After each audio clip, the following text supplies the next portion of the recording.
Good morning students. Good morning बच्चों। हमने आपसे एलसीआर सर्किट कराया था, तो एलसीआर सर्किट, फेजर डायग्राम, ये सब हो गए थे।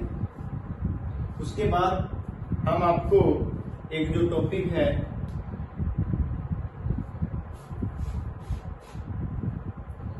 अगला जो हमारा टॉपिक है शार्पनेस ऑफ रेजोनेंस।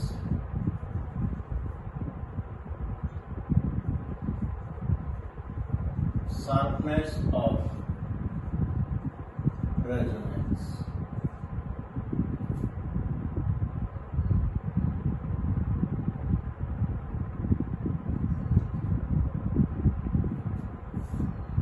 समझ आ गया होगा शार्पनेस ऑफ रेजोनेंस, और हम क्यू फैक्टर बोलेंगे। क्यू फैक्टर का मतलब है क्वालिटी फैक्टर।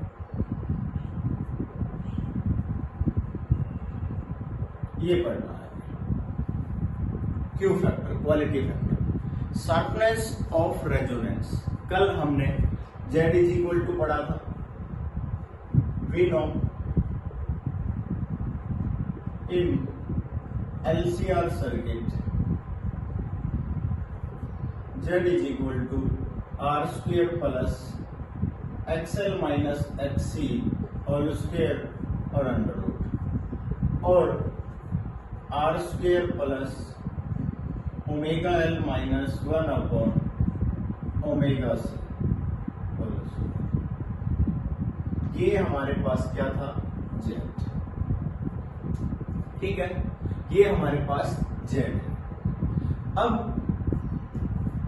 रेजोनेंस कंडीशन क्या थी? इन रेजोनेंस कंडीशन कल भी हमने आपसे बताया था कि जो रेजोनेंस कंडीशन है वो भैया XL is equal to XC था भाई, जिसमें हमने क्या कहा था भाई? Omega L is equal to 1 upon omega C, और यहां से आपने omega is equal to 1 upon under root of LC निकाला था, और इसको ओमेगा R से लिख सकते हो रेजोनेंस एंगुलर फ्रीक्वेंसी, और आपने यहां से फ्रीक्वेंसी की वैल्यू भी निकाली थी, nu is equal to 1 upon 2 pi under root of LC। ये न्यू R लिख सकते हो आप, रेजोनेंस फ्रीक्वेंसी बोल सकते हो। तो ये कंडीशन आपने पढ़ी थी। अगर ऐसा है तो XL माइनस XC 0 हो गया, then Z is equal to क्या बोला था आपने? R। अब हम बात कर रहे हैं शार्पनेस ऑफ रेजोनेंस। किसकी बात कर रहे हैं? Sharpness of resonance. यहां हम एक ग्राफ बनाएंगे बेटा। यहां हमारा ग्राफ हमारा करंट और एंगुलर फ्रीक्वेंसी ओमेगा के साथ बनेगा। एक तरफ हम करंट लेंगे, एक तरफ हम ओमेगा एंगुलर फ्रीक्वेंसी लेंगे। शार्पनेस का मतलब है बेटा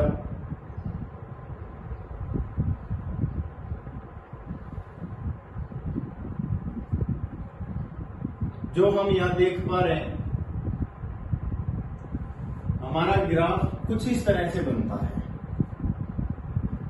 यहां मैं आपको बता देता हूं लो आर, मीडियम आर या मॉडरेट आर, और हाई आर। रेजिस्टेंस वैल्यू की बात बताई जा रही है। अगर आपके पास रेजिस्टेंस की वैल्यू लो है, अगर आपके पास वैल्यू ऑफ रेजिस्टेंस लो है, तो आपके पास जो करंट होगा वो मैक्सिमम होगा, और हर एक केस में जो मैक्सिमम वैल्यू ऑफ करंट है वो डिफरेंट है। यहां मैं आपको 2 पॉइंट बता रहा हूं। Maximum value of current does not depends on omega, और जो हमने ये डॉट डॉट लाइन बनाई है ये कंडीशन रेजोनेंस कंडीशन है ओमेगा, क्योंकि कल भी हमने आपसे बताया था कि रेजोनेंस कंडीशन जहां XL is equal to XC होगा, omega L is equal to 1 upon omega C होगा, उस केस में Z is equal to R होगा। मीन्स आपके पास जो करंट होगा उस केस में मैक्सिमम होगा। हमने आपसे वहां बताया भी था कि I maximum is equal to E not upon R। बताया था आपसे कि ई नोट बाई जेड की जगह ई नोट बाई आर लिख देंगे सीधा, ये हमने आपसे बताया था। मेरी बात समझ गए? तो यहाँ एक दो कंडीशन जो मैं आपको बता रहा हूं, यहाँ मैंने आपसे क्या कहा कि जो करंट है वो किस पॉइंट पर डिपेंड करता है। पहला पॉइंट, आई नोट जो करंट है इज इंडिपेंडेंट ऑन ओमेगा। पहली बात, जो यहां पर हम आपको एक बात बता रहे हैं, एक मिनट भाई मैं देख लेता हूं, ठीक है।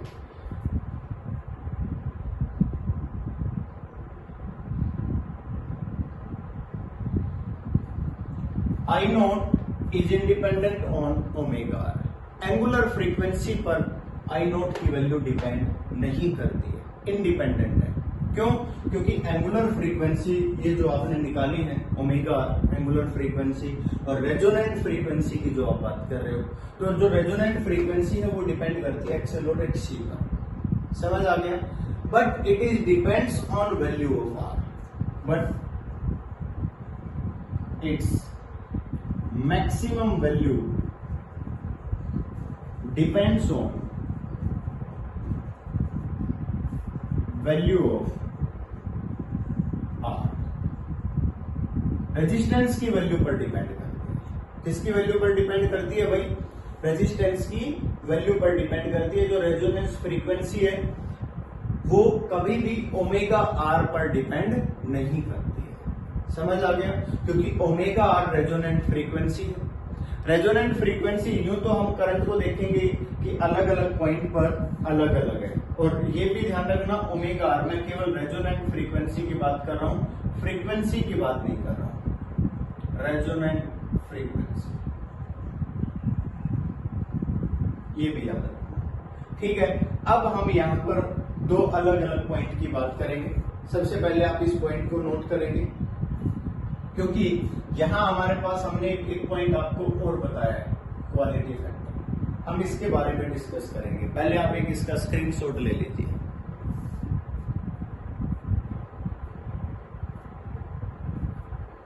अब मैं आपको क्वालिटी फैक्टर के बारे में बता रहा हूं बेटा।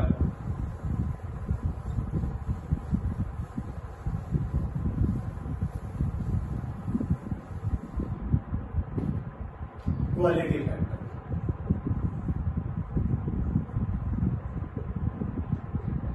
देखिए, क्वालिटी फैक्टर क्या होता है?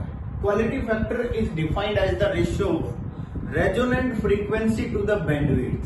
क्या बोला है भाई मैंने?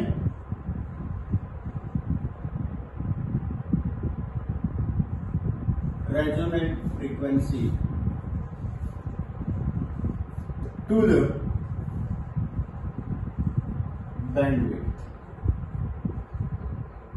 ये कहता है कि ये ओमेगा क्वालिटी फैक्टर जो होता है, क्यू फैक्टर जिसको बोलते हैं, वो रेजोनेंट फ्रीक्वेंसी और बैंडविड्थ ओमेगा 1 माइनस ओमेगा, इनका डिफरेंस, इनके डिफरेंस का रेशियो होता है। Resonant frequency to the bandwidth. अब आपको मालूम होना चाहिए what is omega 1 and omega 2। तो मैं ओमेगा 1 और ओमेगा 2 की बात करता हूं। यहां मैं आपको बता रहा हूं ओमेगा 1 और यहां मैं आपको बता रहा हूं ओमेगा 2। देखिए, ओमेगा 1 एंड ओमेगा 2, इसमें आप ध्यान से देखिए, हम क्या कह रहे हैं कि ओमेगा 1 और ओमेगा 2 क्या है। मैं आपको बता देता हूं, omega 1 and omega 2 are those frequencies at which current is 1/√2 times the peak current,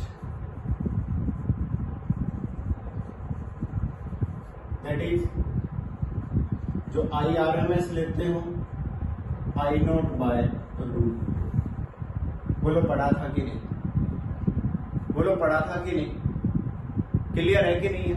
तो जो IRMS ले रहे हो 0.707 मल्टीप्लाई बाई I0, उस वैल्यू पर जो फ्रीक्वेंसी की वैल्यू है। जैसे कि ये हमारे पास आई नॉट है, ये 0.707 इसकी वैल्यू है। अगर इसमें देखेंगे ये आई नॉट है तो ये इसकी 0.707 वैल्यू है। अगर हम देखेंगे कि ये आई नॉट है तो यहाँ देखिए ये इसकी 0। इसीलिए जिस ग्राफ के अंदर आपने मैक्सिमम करंट लिया हुआ है, जिस ग्राफ के अंदर आप मैक्सिमम करंट ले रहे हो, उसी ग्राफ की 0.707, क्योंकि सभी ग्राफ अलग अलग है। आपके पास हाई रेजिस्टेंस है तो आपके पास इसकी पीक वैल्यू कम होगी, क्योंकि आई नॉट इज इक्वल टू क्या कहोगे, ए नॉट अपॉन आर। आपने कहा कि आर की वैल्यू ज्यादा है तो आई नॉट क्या हो जाएगा, अपने आप कम हो जाएगा, इसलिए इसकी पीक वैल्यू कम है। आपने कहा लो आर, आपने कहा रेजिस्टेंस की वैल्यू लो है, उस केस में क्या कहा भाई, आई नॉट की वैल्यू ज्यादा है। समझ आ गया? When resistance is small then current is greater. समझ आ गया? तो ये हमने क्या बताया बेटा, ओमेगा 1 एंड ओमेगा 2 की वैल्यू आपसे बताइए। अब आगे बढ़िए, आगे आपसे ये पूछा जाएगा कि जो क्वालिटी फैक्टर है, क्या आप इसको बता सकते हो कि क्वालिटी फैक्टर क्या होगा, क्वालिटी फैक्टर की वैल्यू क्या होगी? तो ये हम आपको निकाल के दिखाते हैं भाई, ठीक है? देखिए ध्यान से,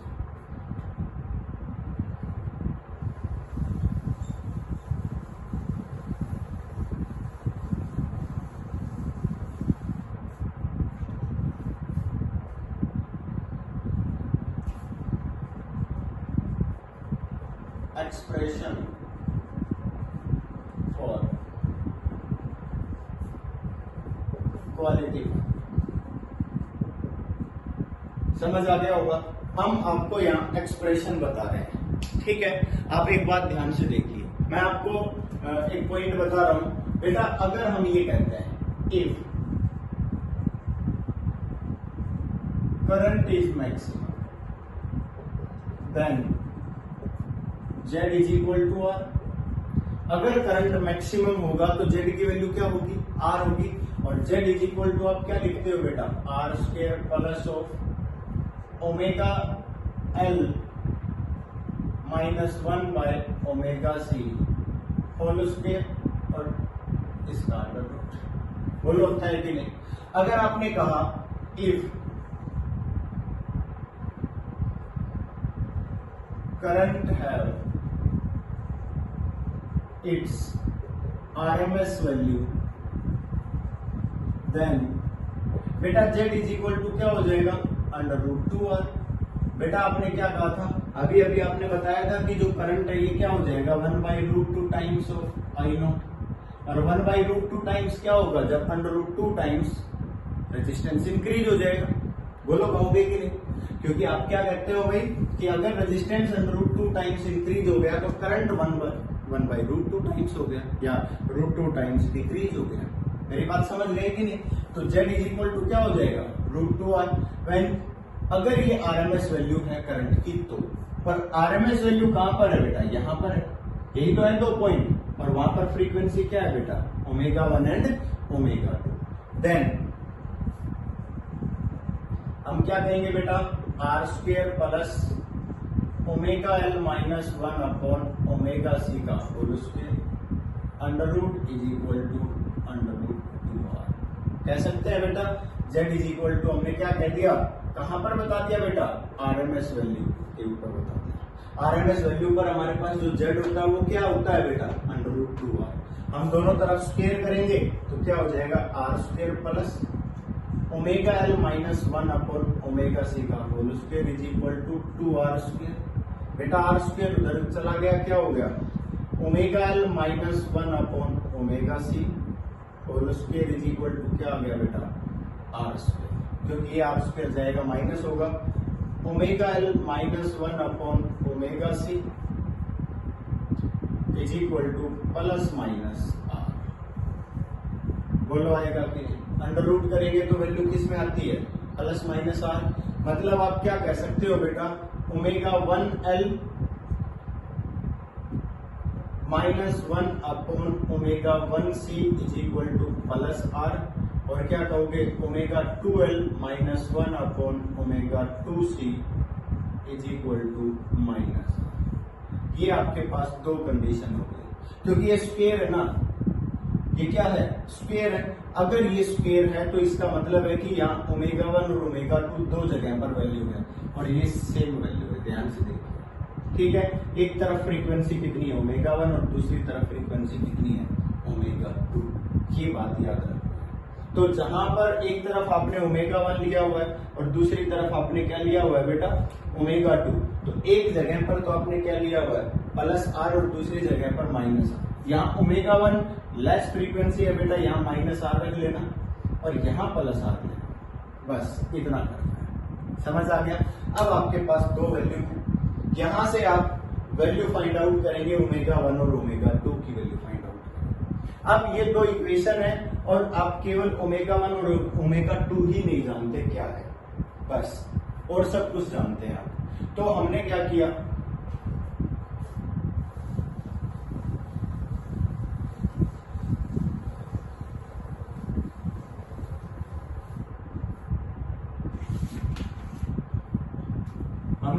भाई इन दोनों इक्वेशंस को, इसको इक्वेशन नंबर फर्स्ट, इसको इक्वेशन नंबर सेकंड, हमने क्या कह दिया भाई, adding equation first and second, दोनों इक्वेशंस को हम ऐड कर सकते हैं। दोनों को ऐड करेंगे तो क्या हो जाएगा हमारे पास बेटा, ओमेगा 1 प्लस ओमेगा 2 इंटू क्या हो गया बेटा एल, माइनस कॉमन ले लिया 1/c और यहां क्या आ गया बेटा 1 अपॉन ओमेगा 1 प्लस 1/ओमेगा 2 इज इक्वल टू 0। यहां तक क्लियर है भाई। दोनों को ऐड कर दो बेटा, हमने एल कॉमन ले लिया ओमेगा 1 प्लस ओमेगा 2, माइनस बार ले लिया 1/c कॉमन ले लिया 1/ओमेगा 1 प्लस 1/ओमेगा 2, क्या आता है यहां से omega 1 plus omega 2 into L minus 1/c, ये क्या आ गया omega 1 omega 2 omega 1 plus omega 2 is equal to 0। बेटा ओमेगा 1 प्लस ओमेगा 2 कंप्लीट से कॉमन आ गया तो क्या बचा यहाँ पर एल माइनस 1/c 1/ओमेगा 1 ओमेगा 2 इज इक्वल टू, यहां तक ठीक है भाई। अब आगे देखना, हमने क्या कहा कि अगर इन दोनों इक्वेशंस को सब्ट्रैक्ट कर दे तो क्या होगा, हमने कह दिया सब्ट्रैक्ट बोथ इक्वेशंस। दोनों इक्वेशंस को सब्ट्रैक्ट कर रहे हैं तो क्या कर रहा हूं भाई मैं, omega 1 minus omega 2 into L.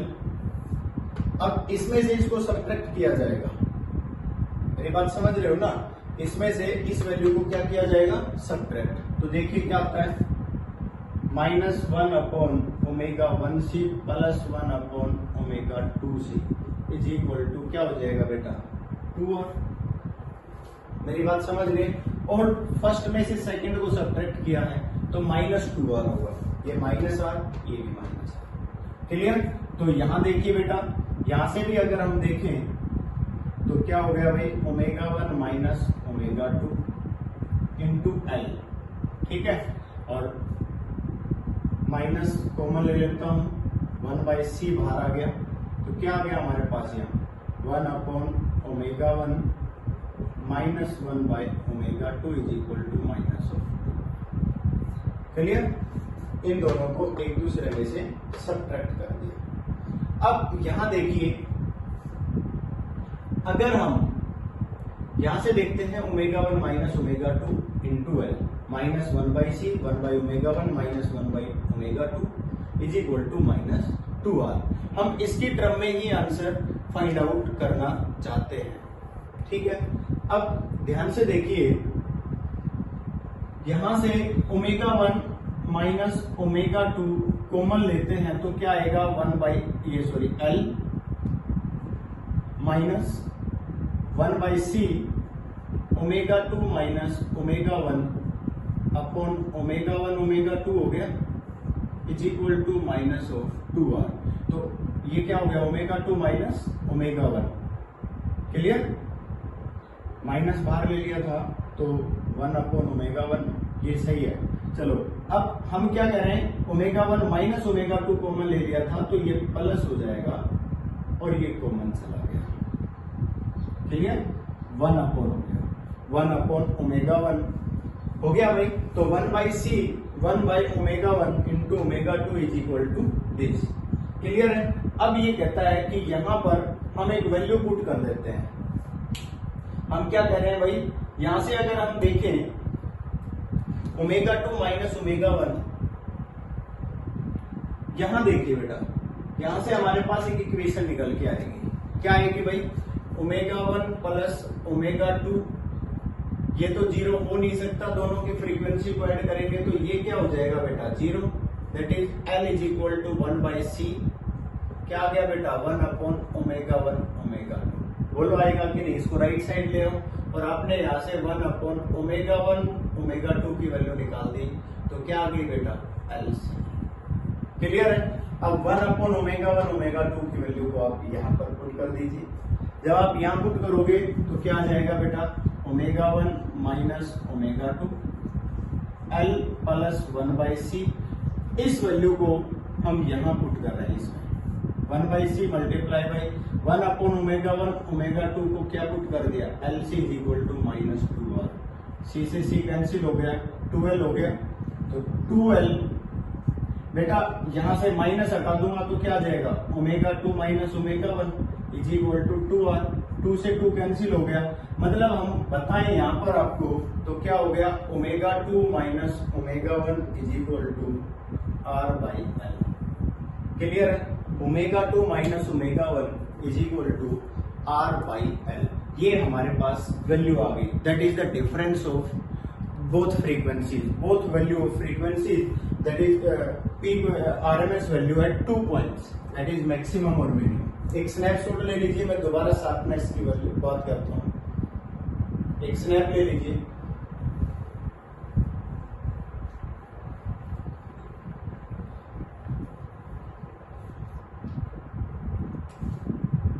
देखिए बेटा ये हमारे पास पीक करंट है I0, ये हमारे पास फ्रीक्वेंसी है। हमने ये ग्राफ किस तरह से बनाया था, इसको हमने क्या कहा था भाई, ये वैल्यू ω/R है, ठीक है। इस वैल्यू को हमने पीक वैल्यू ऑफ करंट बोला था जो I0 था। यहाँ हमने ω1 और यहाँ हमने क्या बोला था ω2। क्लियर है? अब एक बात मैं आपको बता रहा हूँ कि जो ω1 और ω2 है, यहाँ ω2 है और यहाँ क्या है ω1, इन दोनों के बीच में जो डिफरेंस है उस डिफरेंस को हमने क्या बताया हुआ है, देखिए हमने क्या बता दिया R/L। क्या बता दिया हमने R/L बता दिया, that is resistance upon value of inductor. जरूरी नहीं है कि यही होगा, मैं इसको दूसरी टर्म में बताऊंगा। आप देखिए जो आपने क्वालिटी फैक्टर पढ़ा था, क्वालिटी फैक्टर क्या पढ़ा था ω/R अपॉन ω2 माइनस ω1, बोलो पढ़ा था कि नहीं? तो जो क्वालिटी फैक्टर है अगर आप उसकी वैल्यू फाइंड आउट करोगे ω/R अपॉन ये क्या हो गया आपके पास R/L, आपने इसको L से मल्टीप्लाई कर दिया।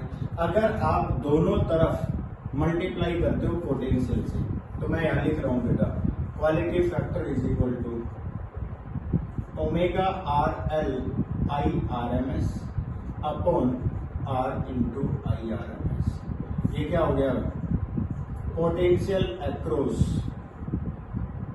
किसके अंदर पोटेंशियल है बेटा ω/Li इंडक्टर अपॉन ये क्या हो गया पोटेंशियल अक्रॉस रेजिस्टेंस। ये भी कह सकते हो क्योंकि ये पोटेंशियल है ना, पोटेंशियल अक्रॉस इंडक्टर और ये क्या है पोटेंशियल अक्रॉस रजिस्टर। और आपको पता है ω/R है, जितनी पोटेंशियल इंडक्टर में है उतनी ही पोटेंशियल किस में है कैपेसिटर में। और पोटेंशियल अक्रॉस